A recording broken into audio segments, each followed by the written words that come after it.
The bruise on Brielle Dawson's ribs had turned a deep purple by the time she locked herself in the bathroom at work, her hands shaking so badly she could barely turn the faucet. She was 23 years old and still living in the hell she'd been born into, still enduring the nightly ritual that her father called toughening her up and her older brother called entertainment. The truth was simpler and crueler. They beat her because they enjoyed it, because she was small and they were strong, because her mother had died when she was 7, and there was no one left to stop them. Tonight had been worse than usual. Her father had used his belt, and Marcus had held her down while laughing, and when it was finally over, she'd crawled to her room and waited until morning to drag herself to the coffee shop where she worked the opening shift.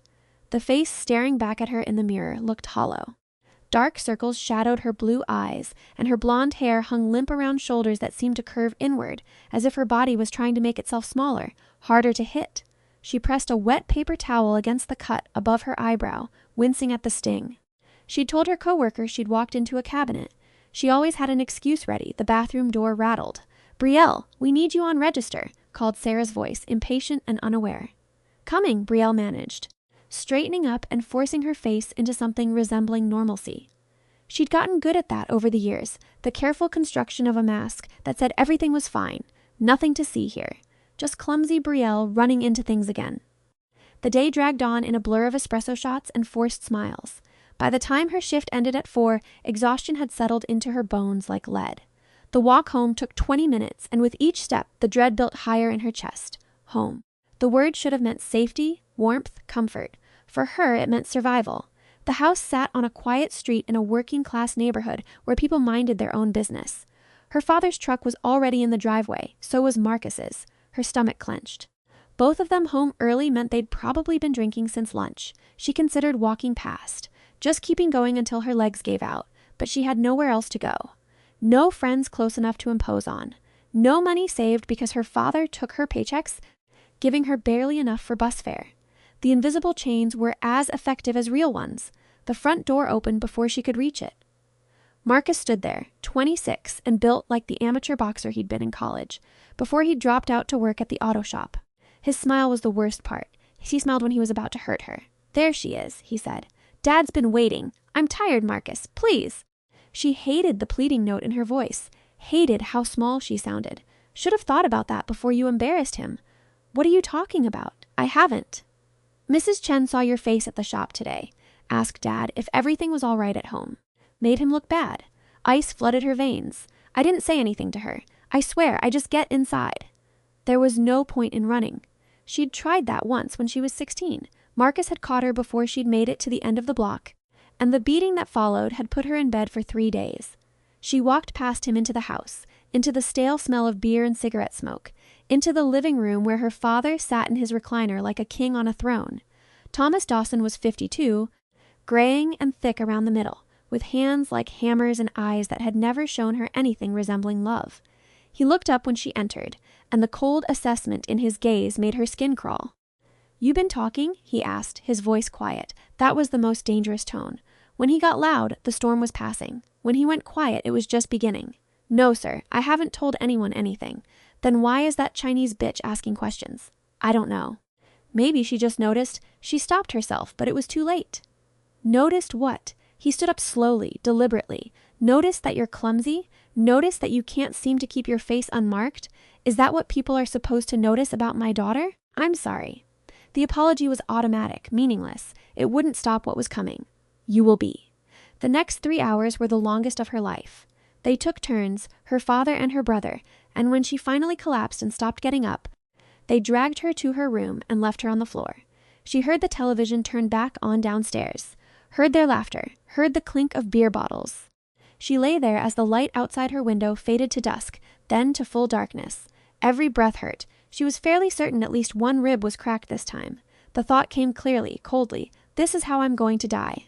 One day they'll go too far and I'll just stop breathing, and they'll probably dump my body somewhere and tell people I ran away." The hopelessness was complete. She'd thought it before, but tonight it felt true all the way down to her bones. There was no escape. There was no future where she got out of this house intact. The best she could hope for was that it would be quick when the end finally came. She must have passed out, because when she opened her eyes again, the room was different. Darker, colder. And someone was standing by her window. Fear jolted through her, bright and sharp, cutting through the fog of pain. The figure was backlit by moonlight, tall and unnaturally still. For a moment she thought she was hallucinating, that one of the blows to her head had finally scrambled something important in her brain. Then the figure moved, turning toward her, and she forgot how to breathe. He was the most beautiful and terrifying thing she'd ever seen. Tall, easily over 6 feet, with a build that managed to be both lean and powerfully muscled. His hair was white, not gray, but true white, falling past his shoulders in a straight, heavy curtain. His skin was equally pale, luminous in the darkness like moonlight given form, but it was his eyes that held her frozen. Even in the shadows of her room, they seemed to glow with a faint crimson light, fixed on her with an intensity that made her feel simultaneously exposed and protected. He wore black clothing that looked expensive, old-fashioned in a way she couldn't quite place, a long coat over what might have been a vest and shirt. His face was angular, aristocratic, beautiful in a way that didn't seem quite human. "What?" Her voice came out as barely a whisper, rough with screaming. "What are you?" He moved toward her, and she realized he didn't walk so much as glide, his movements liquid and precise.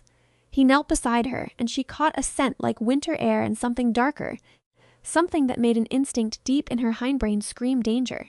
"My name is Ezekiel Winters," he said, and his voice was deep, cultured, with an accent she couldn't place. British, maybe, but older, stranger. "And I am going to make you an offer. How did you get in here?" The question was stupid, given everything else, but her mind was struggling to process what she was seeing. "I have been watching your house for 3 nights. I heard what they do to you.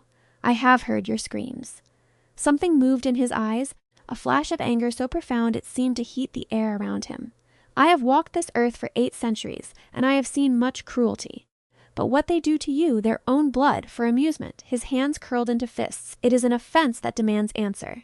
8 centuries. The words tried to make sense in her brain and failed. "You're crazy," she managed.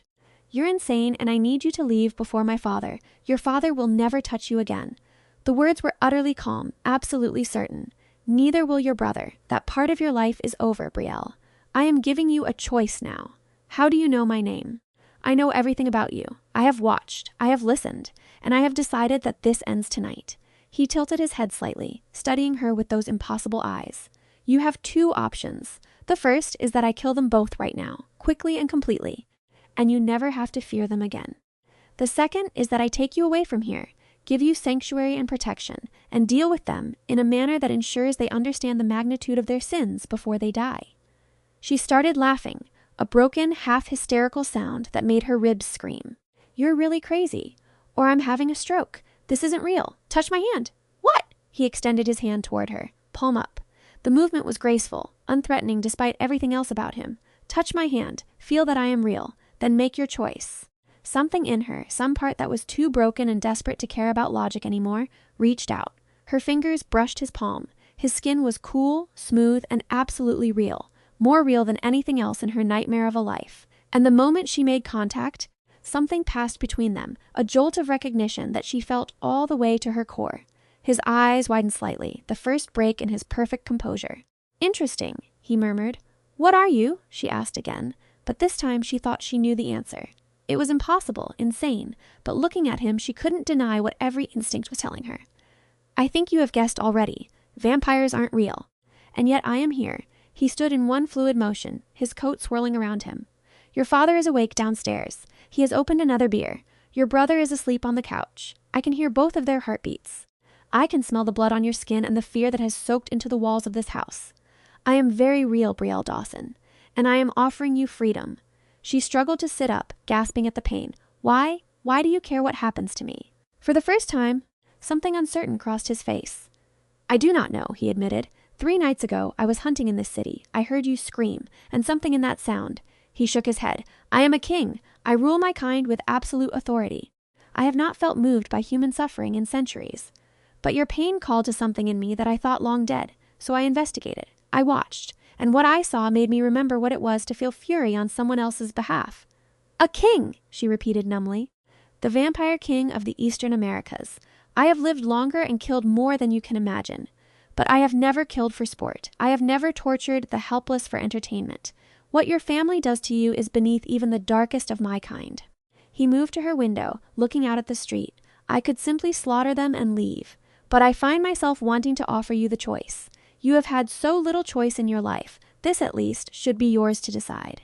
Brielle's mind was reeling. Any sane person would think she was hallucinating, would call for help, would dismiss everything he was saying. But she hurt too much to be sane anymore, and something about him rang true in a way that logic couldn't touch. If there was even a chance that he was real, that he could do what he promised. "The second option," she said, her voice shaking. "You said you'd take me away?" He turned back to her, and something in his expression softened slightly. "I would take you to my home. You would be under my protection, which means no creature living or undead would dare harm you. You would be safe, fed, cared for. You would heal. And in exchange?" "No exchange. I asked nothing of you. That can't be true. Nobody does something for nothing." A hint of what might have been a smile crossed his face, cynical for one so young. "But you are right to question. Very well. In exchange, I would ask that you allow me to understand why I feel compelled to protect you, that you tolerate my presence while I determine what this strange pull toward you means. That is all. It was insane. All of it. But the alternative was staying here, in this room, waiting for the next beating, and the one after that, until they finally killed her. She looked into those crimson eyes and made the only choice she could. "Yes," she whispered. "Take me away from here, please." The smile that crossed his face was fierce and triumphant. Done. He moved to her, kneeling again, and before she could process what was happening, he'd scooped her up into his arms with impossible gentleness. She gasped at the pain of movement, but he held her so carefully, as if she were made of glass. "What about my father and Marcus? They will be dealt with, but first you need medical attention, and I need you safely away from here." He moved to the window, and she realized he intended to climb out while carrying her. "Wait!" We're 2 stories up. He stepped through the window into open air, and instead of falling, he simply descended, landing in her backyard with barely a sound despite the distance. Brielle's mind tried to catalog the impossibility and gave up. She was being carried through the night by a vampire king who claimed he wanted to protect her. Rational thought had left the building. He moved through the shadows like he was part of them, so fast and smooth that the world blurred around them. She should have been terrified. Instead, cradled against his chest with his coat wrapped around her, she felt safer than she had in 16 years. They traveled through the city in ways that defied physics. He scaled buildings, leaped impossible distances, moved through the darkness like smoke. By the time he finally stopped, Brielle had lost all sense of direction.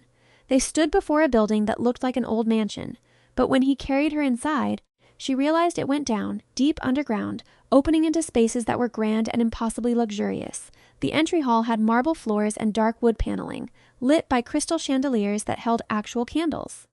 The furniture looked antique and expensive. Everything whispered of old money and older power. "This is your sanctuary?" she managed. "One of them. My primary residence in this city." He carried her through a doorway into what looked like a bedroom suite.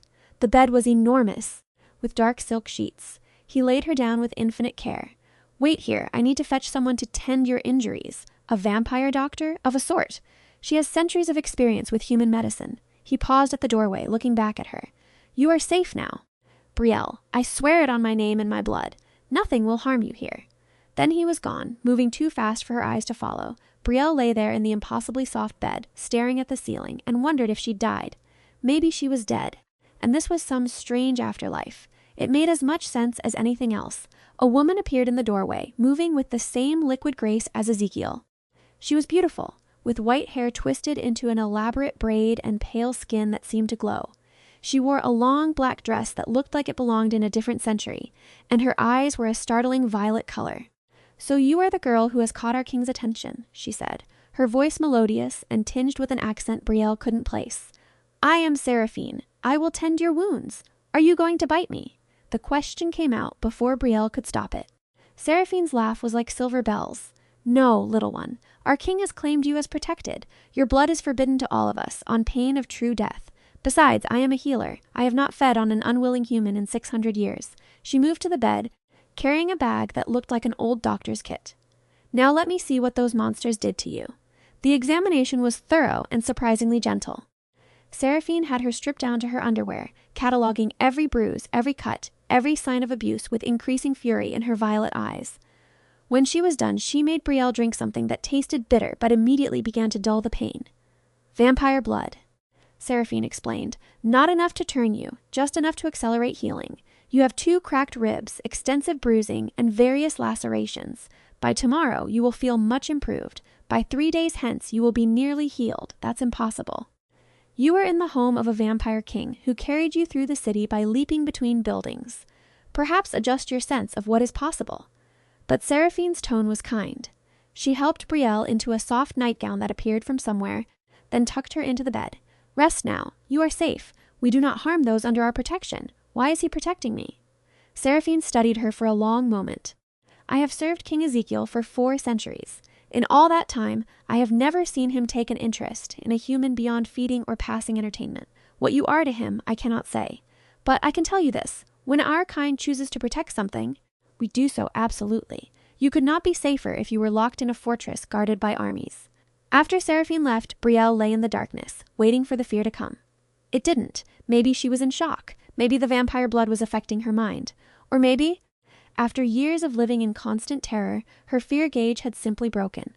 Whatever the reason, she felt oddly calm. She must have slept, because when she opened her eyes again, sunlight was filtering through heavy curtains, and Ezekiel was sitting in a chair beside her bed, watching her with those intense crimson eyes. He looked exactly as he had the night before, inhumanly beautiful, dressed in black, utterly still in a way that living things never were.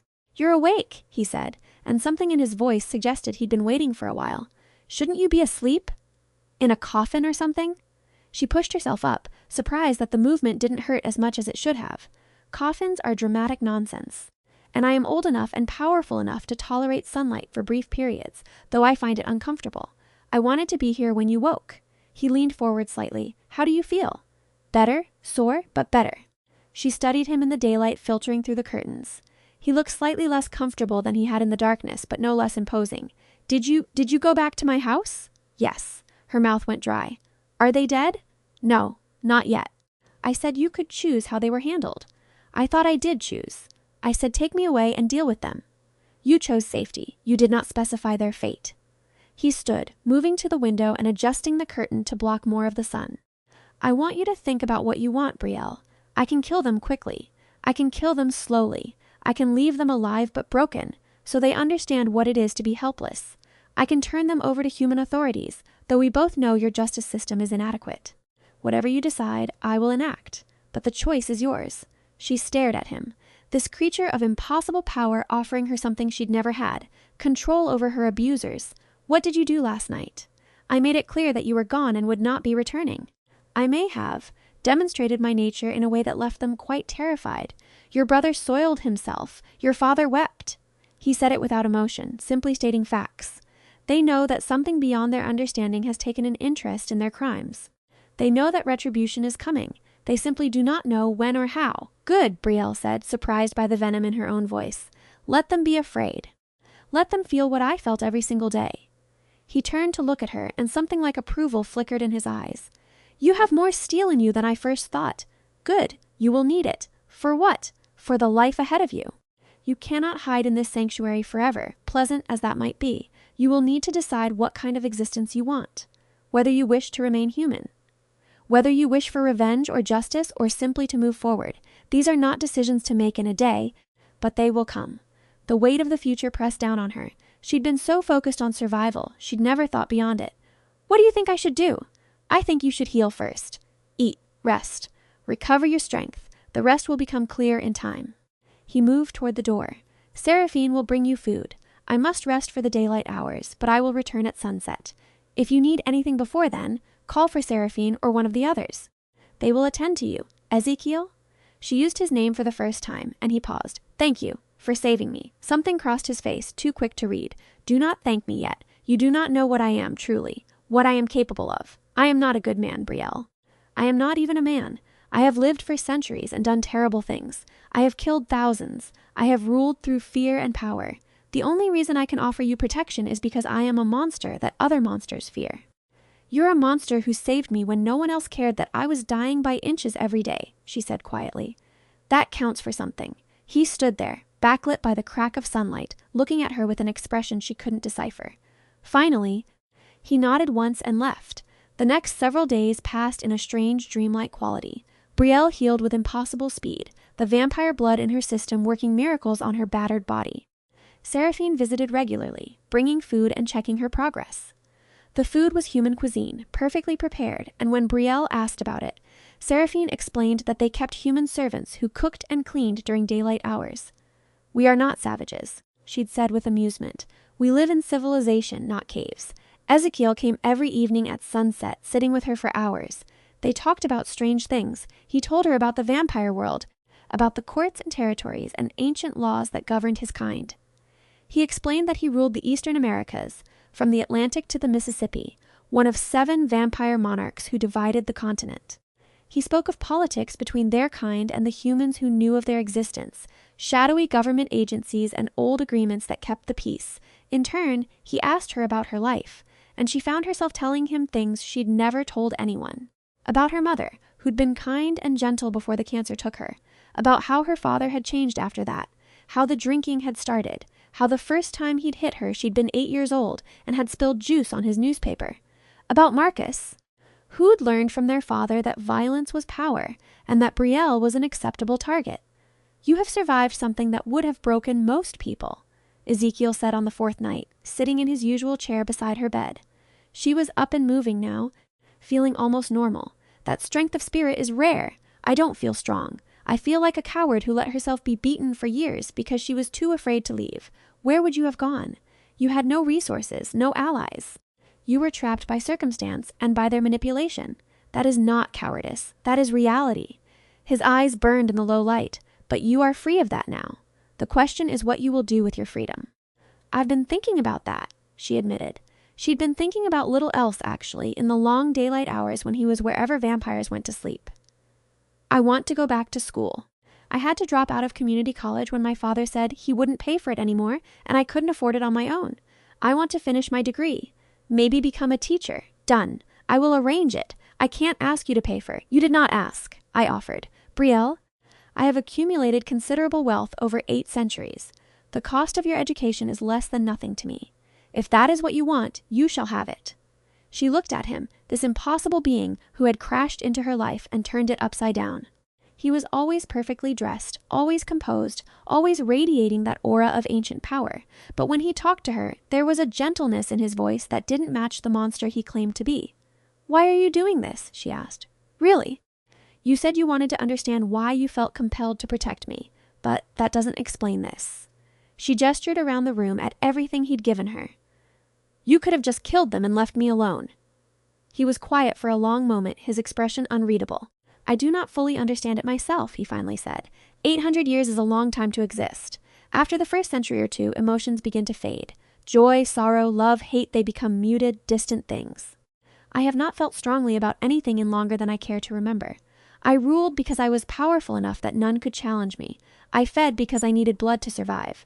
I existed, but I did not truly live." He stood, moving to the window, looking out at the darkness beyond. "Then I heard you scream, and something in me woke up. Something I thought had died centuries ago. When I saw what they were doing to you, I felt rage, pure, hot, absolute rage. And when I carried you here, when I laid you in this bed and saw how broken you were, I felt something else, something I could not name." "What?" She barely breathed the word. "Protectiveness, possessiveness, a need to keep you safe that went beyond reason or logic. You are human, fragile. By all rights, you should be nothing to me. But instead, you are." He turned to look at her, and his eyes were blazing. "You are something I did not know I needed, a reason to feel again, a purpose beyond mere existence. I do not understand it. But I am not fool enough to ignore it." Her heart was hammering. "That sounds like, do not say it." His voice was sharp. "Do not name it. Not yet. You are recovering from trauma. I am a creature who has forgotten what it means to care for something beyond power and territory. We do not know what this is between us. It is too soon, too complicated, I think about you during the day," she interrupted. "When you're gone. I count the hours until sunset. And when you're here, I feel safer than I've ever felt in my life. So maybe it's too soon and maybe it's complicated, but there's definitely something here." He stared at her, and for the first time since she'd met him, he looked uncertain. Vulnerable. "You should be afraid of me." "I was afraid of my father. I was afraid of my brother. I'm not afraid of you." "You should be," he repeated, but there was less conviction in it. "Well, I'm not." She stood from the bed, walking over to where he stood by the window. Even with her healed injuries, she was still small compared to him, barely reaching his shoulder. But she looked up into those crimson eyes without fear. You've been nothing but kind to me. You saved my life. You've given me safety and care and asked for nothing in return. Why would I be afraid of that? Because I am not human, Brielle. Because I have killed more people than you have met in your entire life. Because if I lost control for even a moment, I could tear you apart without trying. Because what I feel for you is not a gentle human emotion, it is an obsession, a possessive need that is entirely selfish. I want to keep you. I want to bind you to me in ways that would horrify you if you understood them. Then explain it to me. Help me understand. He reached out slowly, telegraphing the movement, and touched her face with one cool hand. His thumb brushed her cheekbone with infinite gentleness. When a vampire chooses something as theirs, it is absolute, total. I would kill anyone who tried to take you from me. I would burn cities to keep you safe. I would defy every law of my kind if it meant protecting you. That is not love, Brielle. That is something darker and far more dangerous. Maybe, she said quietly, leaning into his touch despite herself. Or maybe that's what love looks like when it's been sleeping for 800 years. Maybe it's supposed to be overwhelming and obsessive and a little bit frightening. You are a romantic.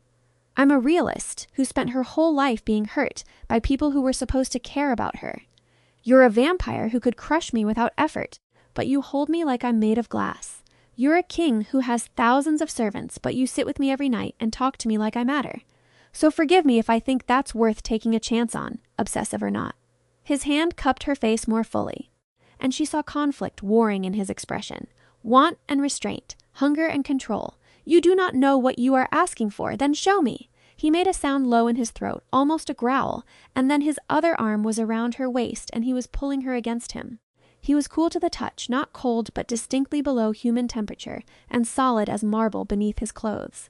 He looked down at her with eyes that blazed with crimson fire. If I claim you, there is no going back, he said, his voice rough. You will be mine in the eyes of every vampire in this territory. They will know to protect you or face my wrath, but they will also know that hurting you is the surest way to wound me. You will be a target for my enemies, a vulnerability I have not had in centuries. Your life will never be simple or safe again. It's never been safe, she pointed out.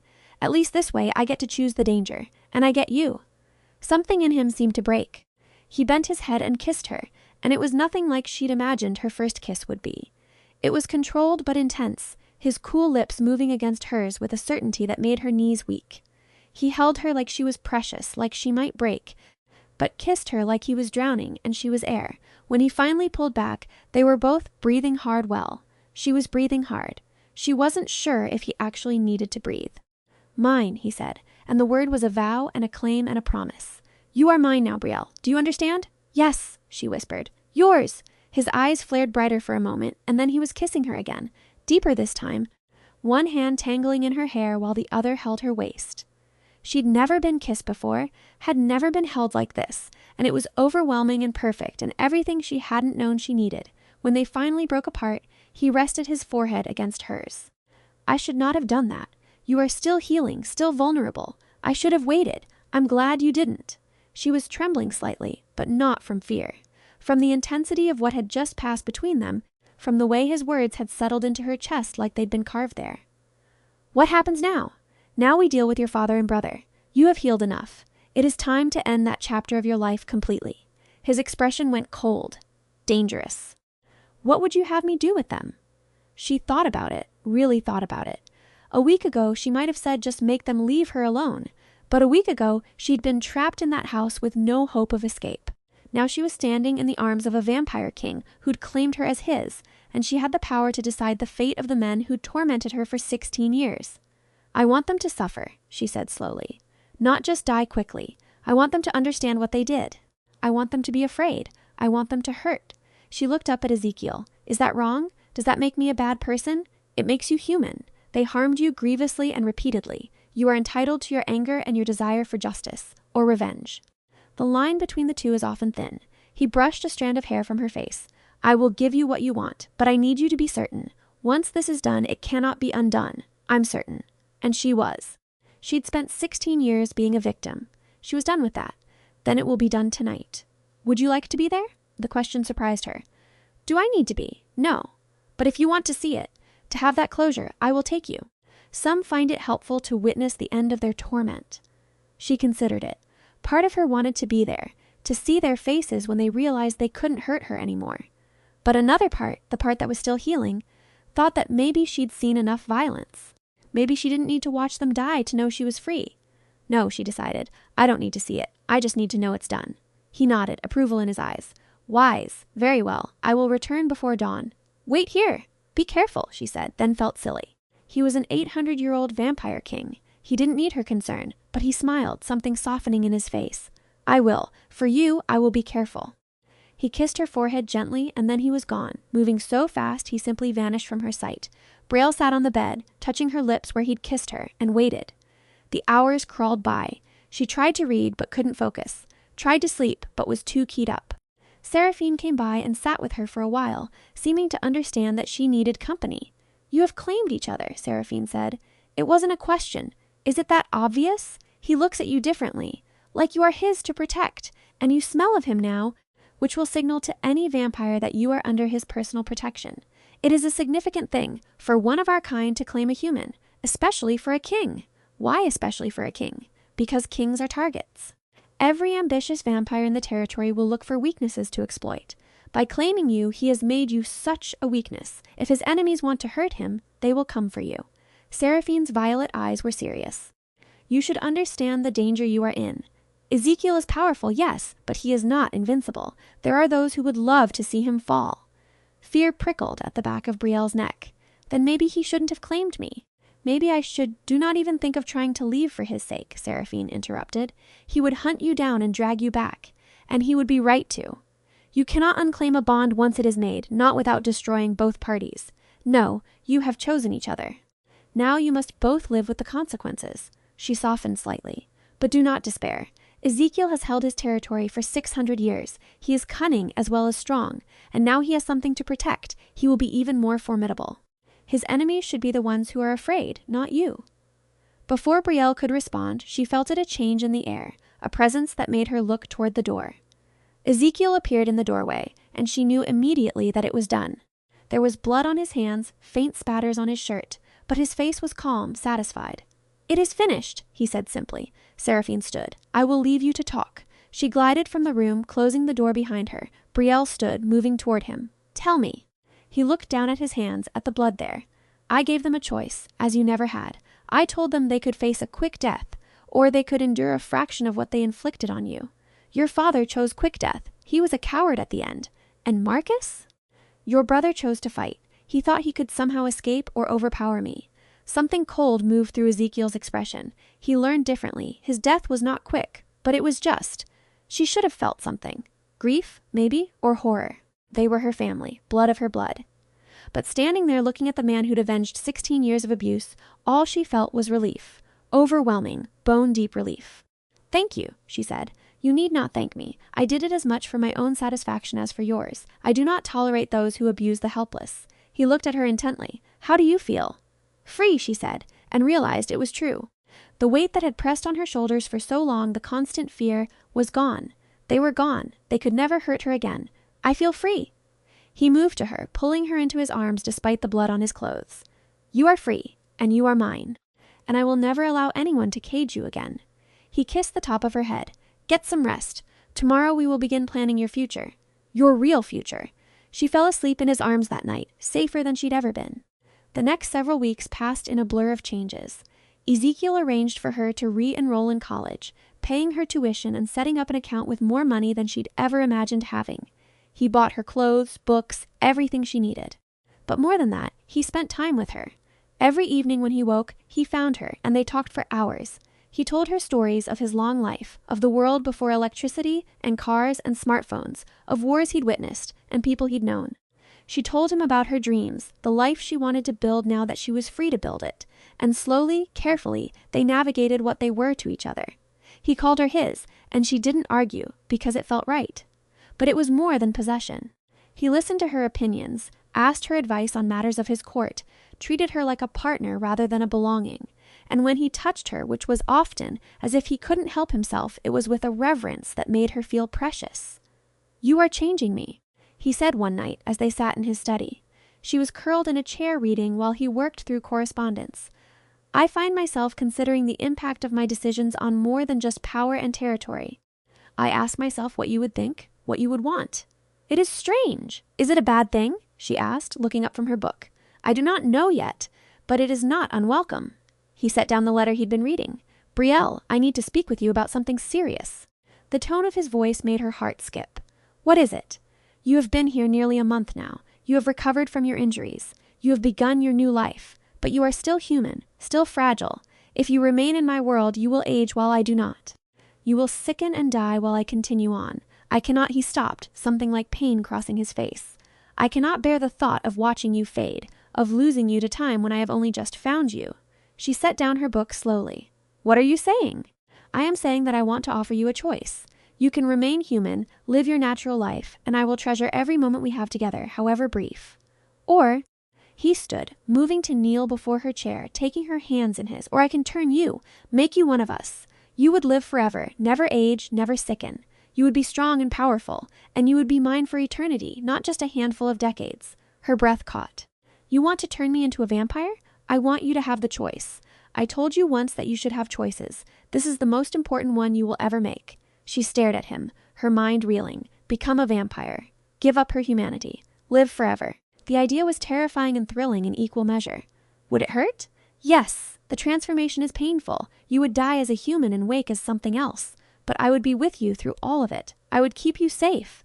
Would I change? My personality, my memories, who I am. You would still be you. Your memories and sense of self would remain, but your perspective would shift. Your emotions would eventually mute, as mine have.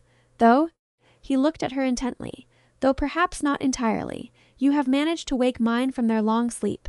Perhaps you could keep them alive in yourself as well. How long do I have to decide? As long as you need. I will not pressure you. But I wanted you to know the option exists, because I am selfish enough to want to keep you forever, if you will have me. She reached out, cupping his face in her hands. This beautiful, dangerous, impossible man who had saved her and claimed her and given her a life she'd never dreamed possible. "Can I think about it?" "Of course." He turned his head, kissing her palm. "Take all the time you need." But as the days passed, Brielle found herself thinking of little else. She started classes, throwing herself into her studies with an enthusiasm she'd never been able to indulge before.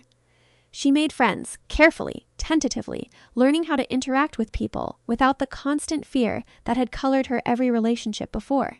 She lived, really lived, for the first time in her life, and every evening Ezekiel was there. He attended functions at his court, dealing with vampire politics and territorial disputes, and he started bringing her with him. She met others of his kind, some ancient and powerful, some relatively young.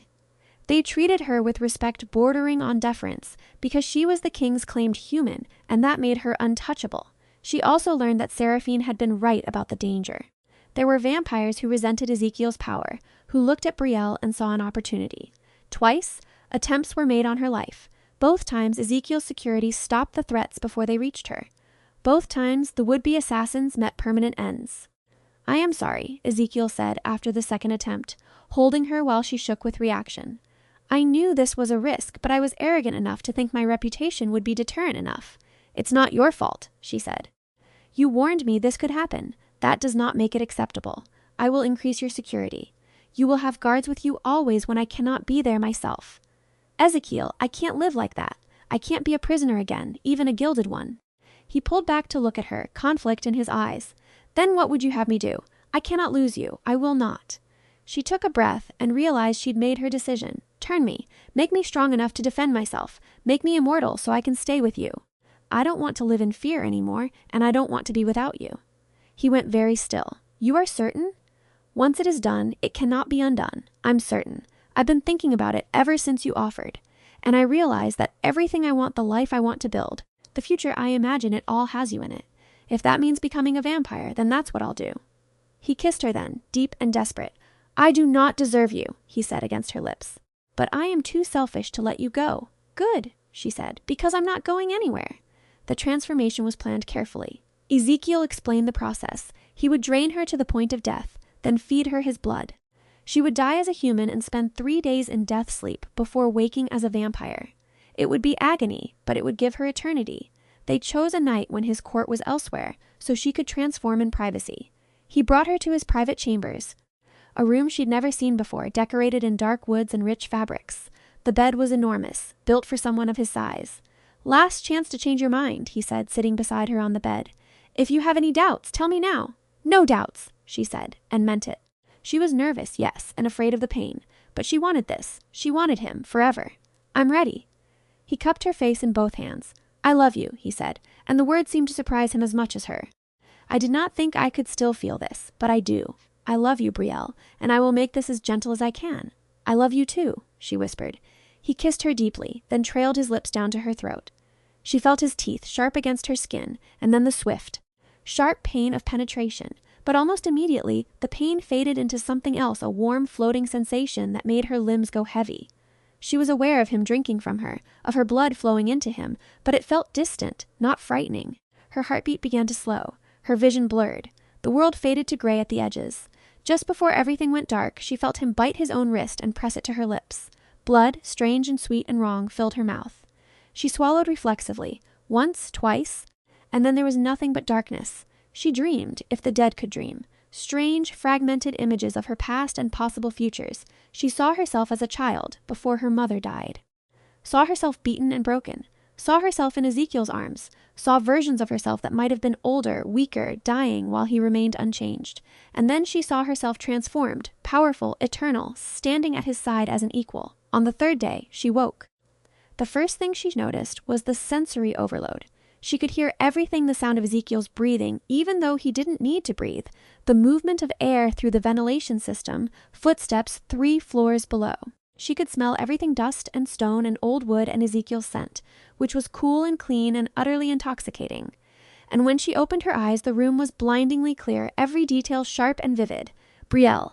Ezekiel was beside her instantly, his hands on her shoulders. Look at me. Focus on me.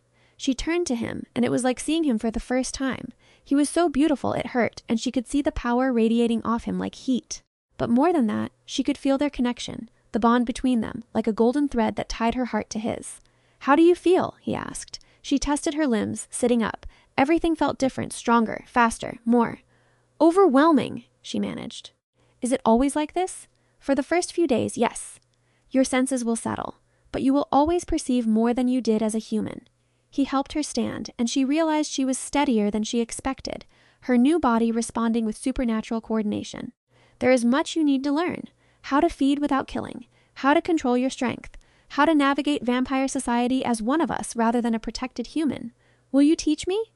He pulled her close, and now they were more equal. She was still smaller, but no longer fragile, no longer breakable. I will teach you everything. We have eternity, after all. The next months were a learning experience. Brielle discovered that being a vampire was both easier and harder than she'd expected. The hunger was constant at first, a burning need in her throat that took concentration to control.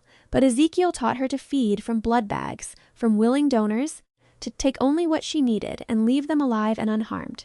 He taught her to move with her new speed, to control her new strength, so she didn't accidentally break everything she touched. He taught her the laws and customs of vampire society, the complex web of alliances and enmities that governed their world, and he taught her to fight. Because as his mate, and that's what she was now, his bonded mate in the eyes of all vampires, she would always be a target. So she learned to defend herself, to use her speed and strength, to be dangerous in her own right. Good, Ezekiel said one night, after she'd finally managed to land a blow on him during sparring. You are learning quickly. In a few years, you will be formidable. In a few years, I'll still be young by vampire standards, she pointed out, slightly breathless even though she didn't need to breathe anymore. It was strange, the habits that remained from humanity. True, but you have time. We both do, an eternity of it. He pulled her close, kissing her forehead. I never thought I would have this, a partner, an equal, someone to share immortality with. You have given me something I did not know I needed. You gave me the same thing, she said. You gave me freedom and safety and love. You gave me a life worth living. We gave each other those things, he corrected. That is what love is, I think. Two people making each other better, stronger, more complete. They were married in vampire tradition shortly after, a ceremony that was older than any human religion. They exchanged blood and vows before his assembled court, binding themselves together for eternity. Brielle wore a dress of deep crimson that matched her new eyes, and Ezekiel stood beside her in black, looking every inch the king he was, but he looked at her like she was his entire world, and that mattered more than any crown. They settled into a life that was strange but good. Brielle continued her education. though now with the advantage of perfect memory and eternal time. She made friends among both vampires and humans, though she was careful to hide her nature from the latter. She and Ezekiel ruled his territory together, partners in truth as well as name. There were challenges, political rivals, threats from other territories, the occasional vampire who tested their power, but they faced them together, and each victory strengthened their bond. One night, about a year after her transformation, Brielle stood on the balcony of their home, looking out at the city lights. Ezekiel came up behind her, wrapping his arms around her waist. "What are you thinking about?" he asked. "About how different my life is now. A year and a half ago, I was being beaten every night, waiting to die. Now I'm immortal, married to a vampire king, and actually happy. It feels like a dream sometimes. If it is a dream, then we are both having it." He turned her to face him. "Do you regret it? The choice you made?" "Never," she said firmly.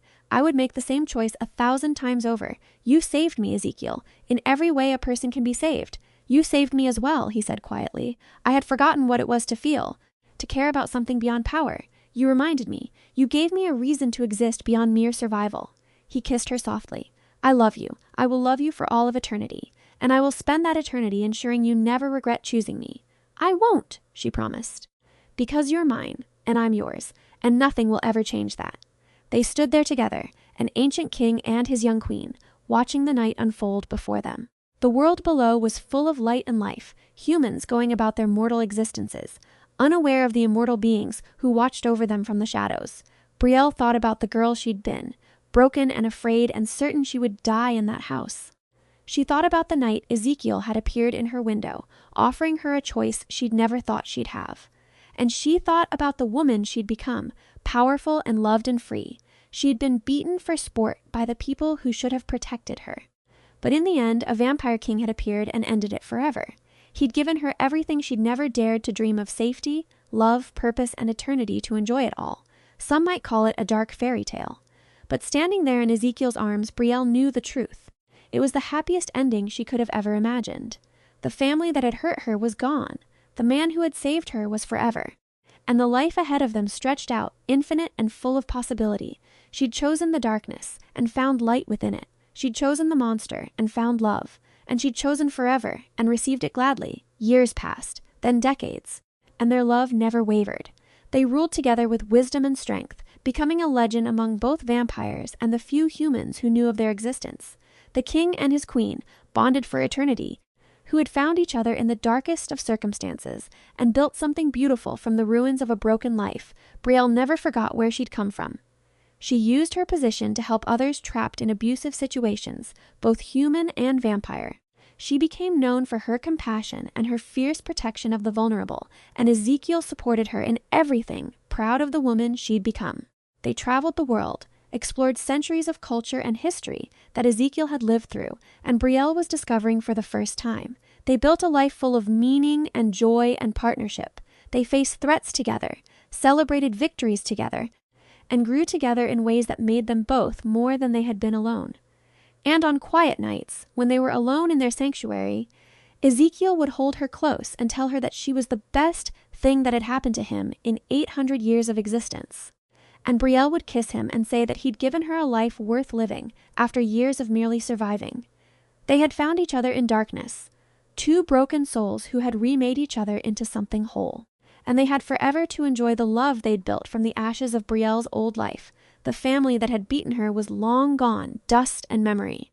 But the vampire king who had saved her remained, eternal and constant, her partner and protector and love. He had appeared in her darkest hour and ended her suffering forever. And in return, she had given him something he thought he'd lost centuries ago: a reason to feel, to hope, to love. Together they were unstoppable. Together they were eternal. And together they had found the happiness that neither had believed possible. It was a love story written in blood and shadow, but it was real and true and forever. And as the years stretched into centuries ahead of them, they walked forward hand in hand. Two immortals who had saved each other in the ways that mattered most. The night Ezekiel had appeared in Brielle's window had changed everything. It had ended her suffering and begun her true life. And every night since, she thanked whatever fate or chance had brought him to her, had made him hear her scream, had compelled him to care. Because that night, a monster had become her savior, and she had become his salvation in return, and they lived, truly lived, forever after.